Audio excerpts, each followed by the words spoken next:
ሐሳቡን ካነሱት አባት ጋር ግንኙነት የለኝም። በዚህ ጉዳይ ዝም ማለት ነበር የፈለጉ። አንደኛ ማንም ሰው ትልቅ ሰው የሚሆን ትንሽ ሰው ይስታል፣ ወደ መንገዱ እንዲመጥገማረው እንጂ እልክ ይዞት እንዲጠፋ ነው አልፈልግም። እግዚአብሔር ነው የሚያውቀው። እመቤታችን ቤዛ ስንላት ከጌታ ጋር አስተካክለን ሳይሆን ለውጥ ማለት ነው። ምንድነው ለውጥ? ከመጀመሪያይቱ ሴት የጎደሉ ነገሮች ነበሩ። ያንን በዚያችኛይቱ ሴት ምትክ ይዛ በመገኘት በየጊዜው ወይም እመቤታችን የሚያጣጥል ወይም ቤተክርስቲያን የሚያጣጥል ወይም ክብር የሚቀንስ ሲመጣ ምንድነው መፍትሄው? አባት የምንላቸው እነዚህ ነው።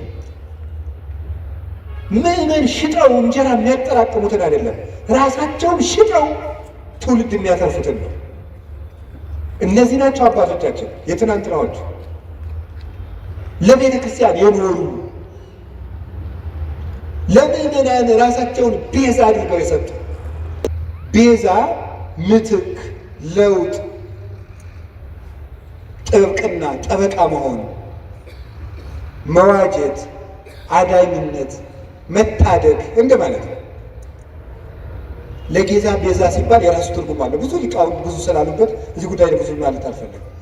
ቤተ መርቆሬዎስ ሚዲያን ምርጫው ስላደረጉ ከልብ እናመሰግናለን። ሰሞኑን እመቤታችን ቤዛ ትባላለች አትባልም የሚል ጥያቄ በጣም ብዙ ምዕመናን ስትጠይቁኝ ስለነበረ ሐሳቡን ካነሱት አባት ጋር ግንኙነት የለኝም። ብዙ ጊዜ ሰዎች ለሚያነሱት ሐሳብ እኔ መልስ የማልሰጥበት ምክንያት ሰዎቹ እንዲድኑ ስለምፈልግ፣ በሌላ ትምህርት አስተምሮ ሰዎቹ ከዚያ እንዲጠገኑ ማድረግ የተሻለ ነው እልክ ከማስያዝ ብዬ ስለማስብ። ግራ ነገር ልንገራችሁ። እኔ አሁን እመቤታችን ቤዛ ትባላለች አትባልም የሚለውን መልስ ከመመለሴ በፊት እንዲህ ያለ ጥያቄ ሲመጣባችሁ ምንድን ነው ማድረግ ያለባችሁ? ቅድም የነገርኳችሁ ምንድን ነው ማድረግ ያለባችሁ? ስለዚህ ጉዳይ የትናንትና አባቶቻችን ምን ብለዋል? ምን ብለዋል? ቅዱስ ያሬድ ምንድን ነው ያለው? አባ ጊዮርጊስ ምንድን ነው ያለው? ቅዱስ ጎርጎርዮስ ዘንዚናዙ ምንድን ነው ያለው? ሕሊናዋን በመጠበቋ ስጋዋን ጠብቃ ንጹሕ ሆና በመኖሯ ፍጹም እምነትን በመያዟ she became the advocate of Eve ነው የሚለው። ከእንግሊዝኛው ቀጥታ ስለወሰድኩት የሔዋን ጠበቃዋ ቤዛዋ ሆነቻት ነው የሚለው ቅዱስ ጎርጎርዮስ ዘንዚናዙ። ታዲያ ምንድን ነው ማድረግ የፈለጋችሁበት? ሄዳችሁ ትናንትና ማየት ይባላል አይባልም? ሀሳብ ሲገጥማችሁ ምን ተብሏል? እስኪ መምህር አባቶች ምን ብለዋል በዚህ ጉዳይ ላይ? ኑረውበታል እኮ። ግን እንደው ሀሳብ ይሄን ነግራችሁ ፈልጌ ነው። እኔ አንድ ገጠመኝ ልንገራችሁ። ሰሞኑን ኢየሩሳሌም ነበርኩ እና እመቤታችን ቤዛ ትባላለች አትባልም የሚለው እዚህ በጣም ብዙ እየተምታታ ስለሆነ ብዙ ሰው ስለዚህ ጉዳይ መልስ ስጠን ምናምን እያለ ቴክስትም ያደርግልኝ ነው። ዝም ብዬ ቁጭ ብዬ ስል ጋይድ የሚያደርገን ሰው ጀሚል ይባላል እና ጀሚል ሲሄድ ልጁን ተካልን። ልጁ ፋዲ ይባላል። አሁን ሰበሰብኩታል። ፋዲ ይባላል እና እኔ መተዋወቅ ሰውን ስሙን መጠየቅ ደስ ይለኛል። ማን ነው ስምህ ስለው ፋዲ አለ። አረብኛ ነው። ፋዲ ማለት ምን ማለት ነው ስለው ቤዛ ማለት ነው አለ። እኔ በጣም ነው የገረመኝ። እና ፋዲ እንኳን ቤዛ ተብሏል። ሮምስል እኮ ነው የምነግራቸው ማለት ነው።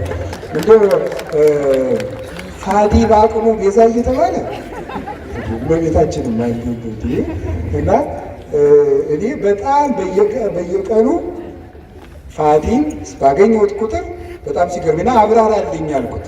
የምሬ ነው የምነግራቸው፣ ውሸቴን አይደለም።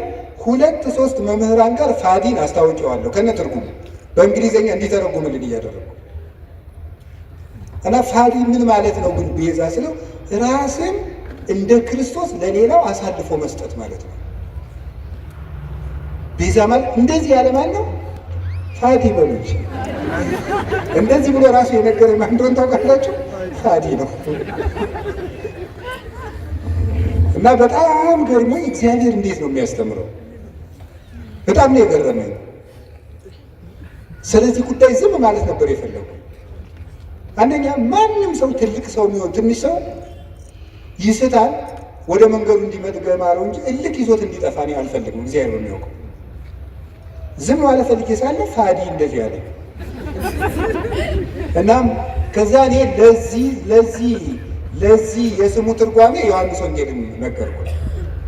አልቦ ፍቅር ዘይአቢ እምዝ ፍቅር ከመብሲ ዘይሜጡ ቤዛ ነፍሰ ቢጹ ራሱን ለባልንጀራው አሳልፎ ከሚሰጥ በቀር ከዚህ የሚበልጥ ፍቅር የለም።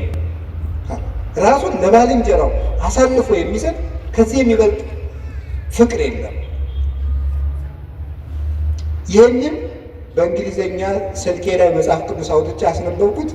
ፋዲም ፎቶ አንስቶ አረብኛ መጽሐፍ ቅዱስ ላይ አነበዋለሁ ብሎ ይሄደላቸዋል። እና በጣም ብዙ ሊቃውንት ትምህርት ሲሰጡበት ስለከረሙ እመቤታችን ቤዛችን ናት። ቤዛችንም የሆነችው ምን በማድረግ እንደሆነ አንድ ሶስት ሀሳብ ብቻ ልንገራቸው። በጣም የሚያስደንቁ ጉዳዮች። ቤዛ ማለት ምን ማለት ነው? ምትክ፣ ለውጥ። መጽሐፌን አንብቡት። ማስታወቂያ እየሰራው ሊሆንብኝ ብሎ ነው እንጂ እኔ አሐቲ ድንግል የምትባለው መጽሐፌ ላይ አንድ ምዕራፍ 6 ላይ ቤዛዊት ዓለም ብዬ ጽፌያለሁ። ማንበብ የእናንተ ድርሻ ነው አይደለ? ጉዳዩ ከመነሳቱ በፊት ይሄ ጉዳይ እኔ ወደዚህ ጉዳይ አልመጣሁም። ቀድሜ ግን ሀሳቡን ጽፌያለሁ በዚህ ጉዳይ ላይ እና ቤዛ ምትክ፣ ለውጥ፣ ጥብቅና፣ ጠበቃ መሆን፣ መዋጀት፣ አዳኝነት፣ መታደግ እንደማለት ነው። ለጌታ ቤዛ ሲባል የራሱ ትርጉም አለው። ብዙ ሊቃውንት ብዙ ስላሉበት እዚህ ጉዳይ ብዙ ማለት አልፈለግም። እመቤታችን ቤዛ ስንላት ከጌታ ጋር አስተካክለን ሳይሆን ለውጥ ማለት ነው። ምንድን ነው ለውጥ? ከመጀመሪያይቱ ሴት የጎደሉ ነገሮች ነበሩ። ያንን በዚያችኛይቱ ሴት ምትክ ይዛ በመገኘት ቤዛ የሆነች የሔዋን ለውጥ በመሆን የመጀመሪያው እናታችን ሔዋን እምነት ጎድሏት ነበር። ምንድን ያልኳችሁ ንገሩኝ እንጂ እምነት ይጎላት ነበር። እምነት ይጎላት ነበር። ምንድን ነው እምነቱ?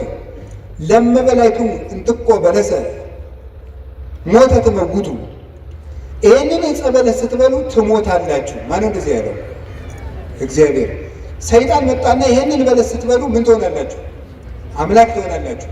አሁን ሔዋን ይህንን ስታምን የእግዚአብሔርን ቃል ካደች ማለት ነው። ስለዚህ እናታችን ሔዋን ምን ጎደላት? እምነት ጎደላት። እግዚአብሔርን ተጠራጠረች። አይ ሊሆን አይችልም ብላ ዲያብሎስን አመነች፣ እግዚአብሔርን ካደች። በተግባር ካደች ማለት የእግዚአብሔርን ቃል ተጠራጠረች። እግዚአብሔር ዓይናችሁ እንዳይገለጥ ስለፈለገ ነው እንጂ እውር እንድትሆኑ ፈልጎ እውር ናችሁ እንድትቀሩ ፈልጎ ነው እንጂ ስለምትሞቱ አይደለም ብሎ ዲያብሎስ ሲነግራት አሃ ነው ብላ የእግዚአብሔርን ሐሳብ ተጠራጥራ የዲያብሎስን ተቀበለች። አሁን የመጀመሪያይቱ ሴት እምነት ስላጣች በዚያ እምነት ማጣት ምክንያት ሞት ወደዚህ ዓለም ገባ። ከዚያስ ሁለተኛይቱ ሔዋን ድንግል ማርያም ምን አደረገች?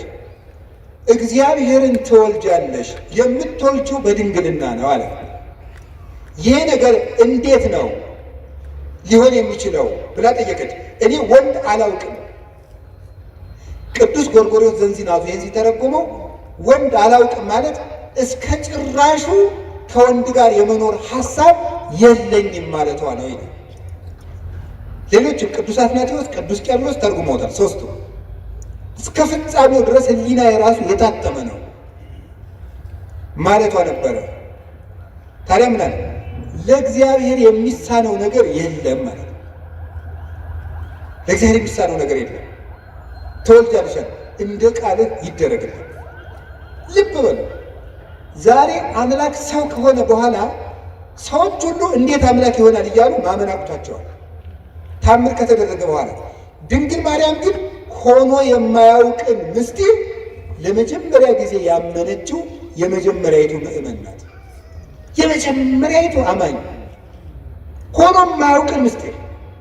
እስራኤል ባህር ቢሸገሩ አይደንቅም። ይሄ ኖህ በውሃ ላይ ሲንሳፈፍ ስለተነገረ እናውቀው የለ። ደመና ከሰማይ ህብስት ቢያወርድ አይደንቀንም። ይሄ እግዚአብሔር መጋቢ ነው። ባዶዋን መሬት እንድታበቅል አድርጓታል። ፈርዖን ቢሰጥም እሱም አይደንቀንም። እግዚአብሔር ጠላትን ማጥፋቱና መግደሉ መቅጣቱ የታወቀ ነው። የሚደንቀን ግን ድንግል እንደሆነች መጽነሷ፣ ድንግል ከወለደች በኋላ ድንግል መሆኗ፣ ሴት አምላክን ወልዷ መታቀፏ ግሩም ነው። ይሄ አይኑ መንክር ዘይደሉ ከመናንክር። እንደው ልናደንቅ የሚገባን እንደው ድንቅ ታምር ምንድን ነው ይላል ቅዱስ ኤራቅሊስ ሃይማኖተ አበው ምዕራፍ 49 ቁጥር 5 ላይ ሲናገር ልናደንቀው የሚገባን ድንቅ ነገር ምንድን ነው? ሰማይኑ ዘአዝነመ ህብስተ፣ ሰማይ ዝናምን ያዘነመ ሰማይ ነው የሚደንቅህ። ወሚመ አምላክ ዘለብሰ ሥጋ፣ ወይስ ሰው የሆነ አምላክ ይደንቅሃል? በትርኑ ባሕሩኑ ዘተከፍለ ከመ አንሶሱ ውስቴቱ፣ እስራኤል እንዲሻገሩበት የተከፈለ ባህር ይደንቅሃልን? ወሚመ ድንግል ዘወለደት ዘይንበለ ዘር ወምድር ወለደት ተረክበ ማኅተመ ድንግልናሃ፣ የተከፈለው ባህር ያስደንቅሃል? ወይስ ያለ ዘር የጸነሰች ያለ ወንድ ዘር የወለደች ከወለደች በኋላ ድንግልናዋ ታትማ የምትኖር ሴት ትደንቅሃለች? አንተ አይሁዳዊ ለመትለኒ ምን ትዑቱ ታምራት ዘተገብረ በኀቤክሙ፣ በእናንተ ዘንድ የተደረገ ታምራት ምንድን ነው? እስኪ ታምር ንገረኝ። ክርስቲያኖች የምትመኩበት ምን ታምር አላችሁ የምትለኝ ከሆነ ምን ትዑቱ ጽንስ ዘይንበለ ዘር ወወሊድ ዘይንበለ መወልዲት ወምድረ ወለደት ተረክበ ማኅተመ ድንግልናሃ። አንተ ያለ ዘር መጽነስ ምንድን ነው? ከወለደች በኋላ ድንግል መሆን ምንድን ነው? ኮኩኒ ዛንቃ ማየ፣ ውሃ ያፈለቀ አለት ይደንቅሃልን? ወሚመ መስቀል ዘቀደሰ ዓለመ፣ ወይስ ዓለምን የቀደሰ መስቀል ይደንቅሃል? ምን ትዑቱ ስርቀተ ስብሐተ እግዚአብሔር፣ የእግዚአብሔር ብርሃን በቤተልሔም መገለጡ ምንድን ነው? ስብሐተ ኖሎት የእረኞች ምስጋና ምንድን ነው? ወውረተ ኮከብ በክሌፍና፣ ኮከቡ ከሰው መሃል እየተሰወረ ብቻውን እየተገለጠ መሄዱ ምንድን ነው? ሐዊር በውስተ ባሕር እንዘ ይርህስ ሀገሪሁ፣ እግሮቹ ሳይረጡበት በባህር ላይ መራመድ ምንድን ነው? ሐዊረ አንካሳም፣ የአንካሶች መሮጥ ምንድን ነው? የሙታን መነሳት ምንድን ነው? ተገሰጽ እምዝንቱ ታምር ወስግድ ለዘተሰቅለ። ይህን ታምር አይተህ አንተ ሰው ተገሰጽ፣ ተማር፣ ለተሰቀለው አምላክም ስገድ። ታምር ይሏቸዋል የድንግል ማርያም ማኅፀን። ይህን የሚደንቅ ሆኖ የማያውቅን ነገር ያመነች ብፅዕት ኤልሳቤጥም እንዲህ ነበር ያለችው፣ ብፅዕት አንቲ እንተ ተአምኒ ከመ ይከውን ቃል ዘነገሩኪ፣ ከእግዚአብሔር ተልከው የነገሩሽ ቃል እንደሚሆን የምታምኝ አንቺ ብፅዕት ነሽ። ያመንሽ አንቺ ብፅዕት ነሽ። ሔዋን የሌላትን እምነት ይዛ በመገኘት የሔዋን ጠበቃዋ ድንግል ማርያም ናት፣ ቤዛዋ ናት። አንድ ሁለተኛ ድንግል ማርያም ይዛው የተገኘችው አንድ ድንቅ ነገር አለ። እሱ ምን እንደሆነ ታውቃላችሁ? ትህትና ይባላል። ሔዋን ምን አደረገች መስላችሁ? አምላክነትን ነው የተመኘችው አይደል? የበለስን ስትበላ አምላክነትን መመኘት የትዕቢት የመጨረሻው ነው። ድንግል ማርያም ከዛሳ ሊቃውንት ሲተረጉሙላሉ መስላችሁ? ትህትና ዘይት ነው፣ መንፈስ ቅዱስ ወይም የመንፈስ ቅዱስ ጸጋ መብራት ነው ይላል። ዘይቱ ሲያልቅ መብራቱ ምን ይላል? ይጠፋል። ትህትና ከሰው ሰውነት ሲጠፋ መንፈስ ቅዱስ ከሰው ምን ይላል? ይርቃል። አዳምና ሔዋን የትህትናቸው ዘይት ሲያልቅባቸው የመንፈስ ቅዱስ ብርሃን ከነሱ ራቀ፣ ራቁታቸውን ሆኑ። በለስም ቅጠል ቆርጠው አገለደሙ አዳምና ሔዋን። ድንግል ማርያም ምሳ የአምላክ ተፈሥሒ ፍሥሕት ወምልዕተ ጸጋ እግዚአብሔር ምስሌኪ ደስተኛይቱ ሆይ ደስ ይበልሽ ሲላት እንዲህ ያለ ሰላምታ ለሴት ይገባል? ለእኔ ይገባኛል? ለፍጡር አለች። ተመልከቱ ትሕትናዋን። በሔዋን ባለቀው ዘይቷ በኩል ሞት ወደዚህ ዓለም ገባ። ትሕትናን በተሞላችው እውነተኛይቱ የሕይወታችን ማሰሮ በድንግል ማርያም በኩል መንፈስ ቅዱስ መጣ። ዘይቱ ካለ መብራቱ እንደሚኖር ትሕትና ካለበት መንፈስ ቅዱስ ይኖራል እና ይሄ እንዴት ያለ ሰላምታ ነው ባለች ጊዜ ጸጋን የተመላሽ ሆይ ተሰኘት። ሙሉ ናት እመቤታችን። ትሕትና የጎደላትን የእናቷን ትሕትና ይዛ በመገኘት የሔዋን ቤዛዋ ናት። በትሕትና ትሕትና አያችሁ ዘመዶች፣ በእምነት ማጣት ሞት በሔዋን ጆሮ ገባ። በድንግል ማርያም እምነት ሕይወት ቃል በእሷ ወደ እሷ ማኅፀን ገባ። በሔዋን እምነት ትሕትና ማጣት ሞት ወደ እኛ ገባ። በድንግል ማርያም ትሕትና ሕይወታችን ክርስቶስ ከእሷ እንዲወለድ ሆነ። የትሕትናዋ በር ነው አምላክ ልጇ ይሆን ዘንድ ወደ እሷ እንዲወርድ ያደረገ። ትሕትና የቅድስና ሁሉ መሰረት ነውና ከቃሉ ጋር ናቸው። ንጽሕናዋስ ብትሉ ንጽሕናዋስ ምን ይላል መሰላችሁ? ድንግል ማርያም ምንድን ነው የምትባለው? የእግዚአብሔር ምንድን ነው የምትባለው? በሉ እንጂ ከተማ በሉ እንጂ የእግዚአብሔር ምን መዝሙር 86 ስላለ ይህንን ለቅዱስ ኤፍሬም ለቅዱስ ያሬድ የእግዚአብሔር ከተማ አምልተው እና አባ ጊዮርጊስ አምልተው አስፍተው ተርጉመው የእግዚአብሔር ከተማ ማለት ምን ማለት ነው? በነገራችሁ ላይ አንድ እንደኔ ያለ ሰው ዝም ብሎ ደርሶ የእግዚአብሔር ከተማ ይባላል። ትንሽ ያላት እንቅልፍ የላት እንደሚባለው አንደኛ ቆሮንቶስ ምዕራፍ 3 ቁጥር 16 ላይ እናንተ የመንፈስ ቅዱስ መቅደስ ናችሁ ይላል ብሎ ሊጠቅስ ነው። አንዱ ሮጦ እንደዚህ ነው የሚለው። በነገራችሁ ላይ መናፍቃን እኛ አንድ ጥቅስ ስንጠቅስ ያኛውን የማናውቀው ነው የሚመስላቸው። የጅል ነገር እናውቀዋለን፣ ጠፍቶን አይደለም። ያኛው ይሄኛው በንስሐ ነው። የእግዚአብሔር ከተማ የተባለችው ማለትነት ከእግዚአብሔር ውጭ ወደ እሷ ምንም ነገር ገብቶባት የማያውቅ ማለት የሚያስደንቅ እኮ ነው። ይሄ በድንግልና መጽነሷን ብቻ አይደለም፣ ሕሊናዋ ውስጥ ራሱ ከእግዚአብሔር ውጭ ምንም ሀሳብ ገብቶባት የማያውቅ። አይገርማችሁም? አይገርማችሁም? ሀሳቡ የታጠረለት ፍጡር የት ይገኛል? እስኪ የፈለገ ገሊት ድንግል ናት፣ ገሌ ድንግል ነው ይባላል። በሀሳቡና በሀሳቧ ግን ስንቱን ነውታል።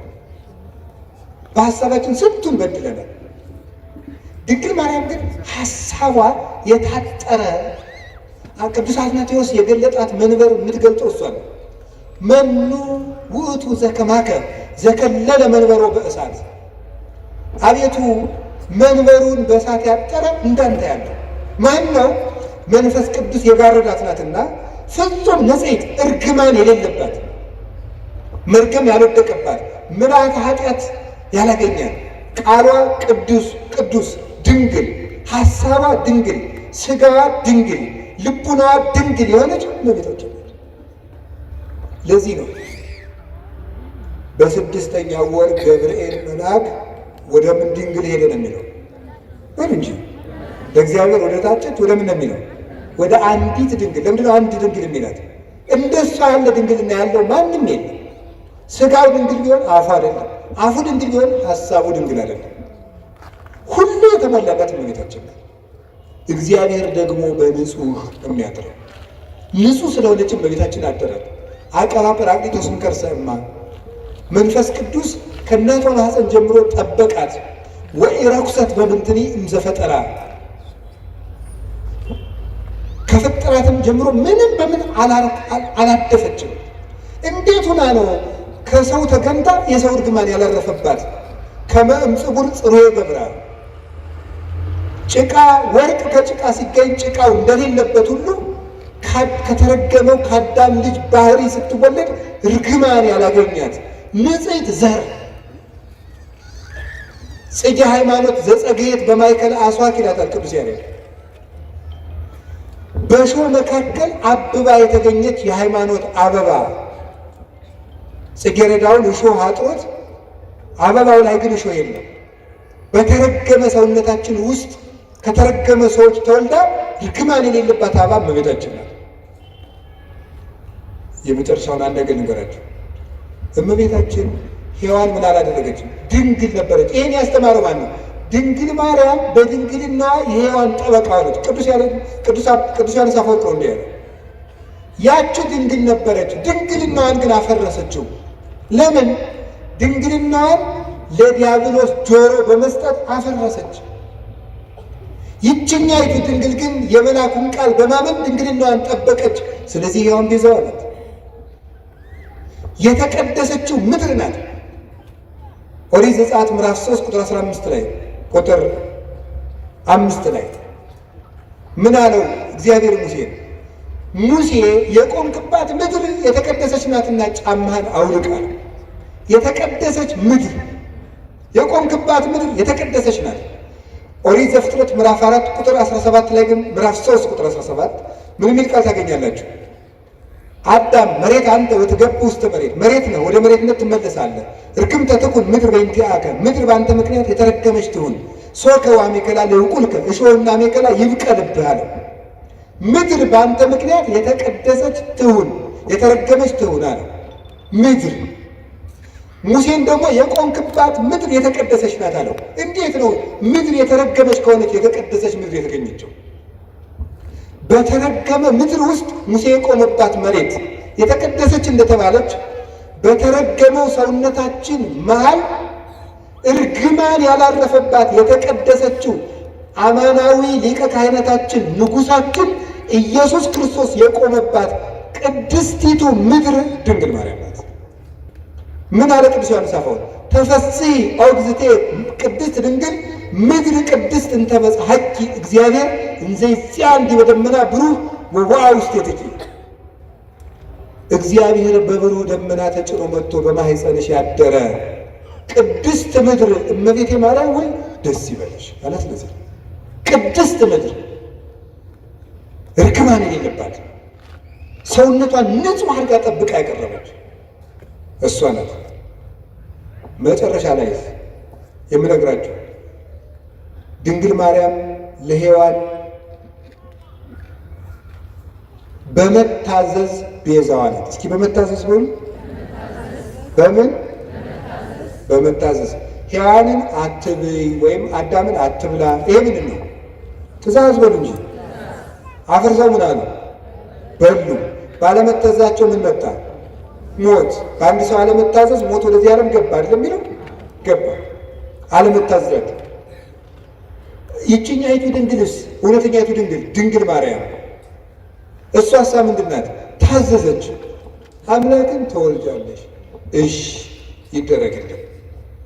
መታዘዝ። ቀጥሎስ ልትወልድ 9 ወር ሞልቷት ልትቆጠሪ መንገድ ሂጂ፣ እሺ። እንዴ የምትወልጂው ንጉሥ ነው ታብዬ ሲያበቃ የምድር ንጉሥ ሊቆጥረኝ የማይር ምንድን ነው ያላለች? እሺ ብላ ይታዘዝ። እሺ ወልዳሳ ሲያበቃ ወደ ግብፅ ሂጅ፣ እሺ። ወደ ግብፅ ስትሄድ ስንት ዓመቷ ነው? የ15 ዓመት ልጅ።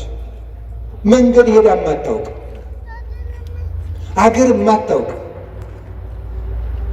ከ600 ኪሎ ሜትር በላይ በእግሯ በእስራኤል የብርድ ወራት ነው የተሰደደችው። ቸነፈር እያሳደዳት አውሬ ይገጥማት አታውቅ። ሂዳ የምታርፍበት ቤት ዘመድ የላት። እሺ ተንከራተተች፣ ተሰደደች። ተመልሰች ናዝሬት ነኝ፣ እሺ።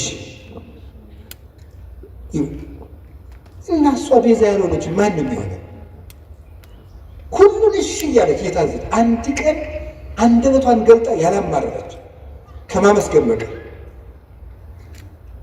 ልጇ ውሃውን ጠጅ አድርግ ልጄ፣ ጊዜ ግን አልደረሰም። እሺ ጊዜ ግን አልደረሰም ያላት ይላል ቅዱስ ጎርጎርዮስ ዘንዚናዙ በዕለተ ዓርብ በአንቺ ልጅነቴ የምታዘዝበት ቀን ገና አልደረሰም እያላት ነው። ደሙን አፍስሶ ስጋውን ቆርሶ ግን እነሆ ያንቺ ልጅ እንደመሆኔ የምታዘዝበት ቀን ዛሬ ነው። ይሄው ልጅሽ። በዮሐንስ አንጻር ራሱን ነበር ይሄው ልጅሽ የሚላል። እነሆ ልጅሽ፣ ሂጅ ከሱ ጋር። እሺ፣ እንደ ድንግል ማርያም ያለ ታዛዥ በምድር የለም። እግዚአብሔር እሳ የሚፈልገው ምንድን ነው? የሚወደኝ ቢኖር ቃሌን ይጠብቃል። ቃሉን በመጠበቅ ለሔዋን ቤዛ ሆና አምላክ እንዲያድርባት የአምላክ እናት ለመሆን የበቃች እመቤታችን ቅድስት ድንግል ማርያም እምነቷን፣ ትህትናዋን፣ ታዛዥነቷን፣ ፍጹም ድንግልናዋን፣ ንጹሕ ሕዋሳቷን ይዛ በመቅረብ ለነፍሳተ ሥጋ የሔዋን ቤዛዋ ናት። እንዲህ ያለውን ነገረ ማርያም እና ነገረ ክርስቶስ ጥሩ ስራ እንደሰሩት መከራ እንደተቀበሉት አባቶቻችን እናምናለን። የአክል ሃይማኖት ዘአልቦ ጥልቀት፣ ነውር የሌለበት ሃይማኖት በቂ ነው። ቅዱስ ቄርሎስ ወእምነት በቅድስት ድንግል ከመይት ወላዲተ እግዚአብሔር በሥጋ፣ ድንግል ማርያም እግዚአብሔርን በሥጋ እንደወለደች ማመን በቂ ነው ይላል። ነገ እመቤታችን ናት። እመቤታችን ለእኛ ምልክታችን ናት። አደገ ልንገራቸው። በጉባኤ ኤፌሶን ጊዜ ምስጢሮስ ሲመጣ ምን ይዞ እንደመጣ ታውቃላችሁ? 50 ወታደሮችን አስጭኖ ነው የመጣው። ወደ ጉባኤ ሲመጣ ቅዱስ ቄርሎስ ወደ ኤፌሶን ሲሄድ ምን ይዞ ሄደ? ወላዲተ አምላክ የሚል ጽሑፍ እንደ ታፔላ ጽፎ ከጳጳሳት ፊት ለፊት አድርጎ ነበር የደረሰው። ወላዲተ አምላክ ወላዲተ አምላክ ወላዲተ አምላክ የሚለው ቃል ለእኛ ምልክታችን ነው።